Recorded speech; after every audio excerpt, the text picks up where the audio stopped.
Hey, good morning. So this is episode 14 of Framing a House, and so going to be a bit of halt now and a wait because half the walls are framed up, but Christmas is here, so we're going away for a couple weeks for Christmas. So get back to it in January. I had a couple days. We're leaving Thursday, so I had a couple days ahead of time to finish some stuff on my own. And what I'm doing right now is putting the platform in.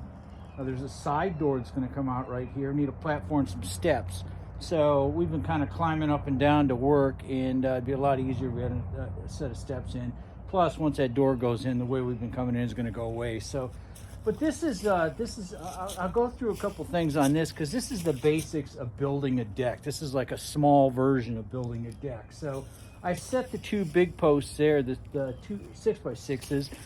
Now, on a little 4x4 deck, that seems like overkill, but anymore, most of the cities and counties want the grade beams notched into the post, and obviously you can't put a 3-inch notch in a 3.5-inch 4x4, so 6x6s. So those two are set right now. The grade beam will go that way and the floor joist will go that way, so you'll see that in a little bit here. And then out here I'm bringing two posts out for the front of the steps so that we can have a nice tie for those stringers. The stringers are well supported on the front. Too many times you see that they just take the stringers and put them on the ground, and that's not good. Eventually they settle, they crack, they warp, they rot, they do all kinds of horrible things. So setting two posts there, and that actually will pick up a couple rails. Right now it may be construction rails because I think we're going to end up with black aluminum rails on this later, so we'll cut those off. But for now, it'll give us some nice safety for the rails that are going in for construction. I am setting these things right now. There's different ways to set posts. You can set posts on piers. If you do that, then you've got to cross support them better. These are down a couple feet in the ground. If you do them in the ground, you got to check out where your local frost line is. And I'm just setting these right now. This baby is about to get squared up, figured out where we want to put this thing, and then I'm going to put the concrete in. And I always just dry fill the concrete. I don't have water here yet, so I had to bring a bucket of water. But so I'll put the concrete in there, just say what I want. I keep adding water at the top, and it kind of goes down and eventually gets down there and hardens it up. So by tomorrow, these things will be solid for continuing on. But anyways, let me get some more done, and I'll talk to you again. Okay, next step, we got the posts in, and we're continuing on. So this is our ledger board. This one is going to mount against the floor box of the house, and it's going to be 1.5 inches down, so we're going to put 2x on this. We want this to end up kind of flush with the floor so it'll support our sill. So remember that. The other thing is, this is PVC flashing, and I have flashed this thing all the way well below anything wood, so that any water that gets behind it is going to go, and they're never going to give us any worries of rot. I've also gone inside 1 inch or 3.5 inches because this is going to be a door when we set this door, and that's going to naturally protect this sill right here for any water that could get down below that door. So that's all set. We'll cut our ledger board. This one's 45 inches because we're going to put a board on either end. We'll make it 48, and that's what our little platform's going to be. And these are what's called ledger locks. Okay, so there's a lot of these different LOK fasteners you get in there. There's head locks, and there's all kinds of them. These are for putting ledger boards on. Okay. So I've gone ahead and I've started the ledger locks in there, and then I'm going to go and I'm going to find where I want this thing to be, and I'm going to put my first one in.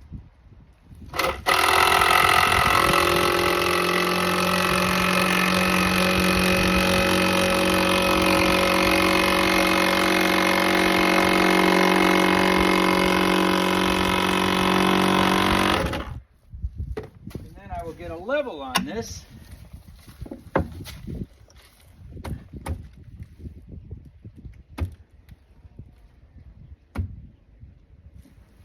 Okay, so now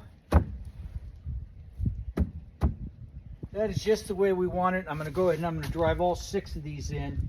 And so the thing you want to remember, you always want to do your ledger board first. So there's posts right here that I have to trim off, but never trim your posts first, because if something changes and you move this around a little bit, oh my God, what are you going to do? You've trimmed your post too much. So once we have this will give us our reference that we can go and level a line over here, figure out how far to go down for that.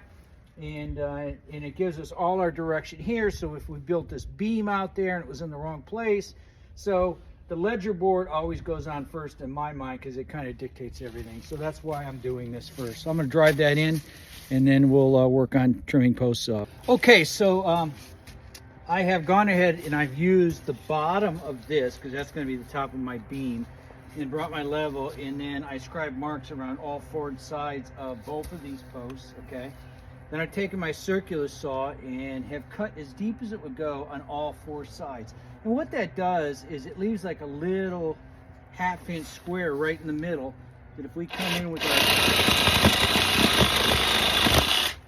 just like so, and that's an easy way to cut posts off. You've got, there's big saws you can use and Prezi beam cutters you can use, but there's a simple way of doing it. But so next thing I'm going to do is figure out how the notches go in these. And by the way, I'm doing this the same day, so I'm being very careful with it. If you're not used to doing this, let that concrete set up a day, but not my first rodeo. On these posts, what I've done is I've marked both sides 3 inches back, because that's what our beam's going to be, 9.5 inches down, because it's going to be a 2x10, and then square there and square in the front. And what I've done is I've taken 3 cuts on this thing. You can see this is, if you take the circular saw from each side, it just doesn't quite make it all the way unless you have a bigger than a 7.25 inch circular saw, which is fine. So I'm going to take the Sawzall and then I cut it all the way through the bottom. See that?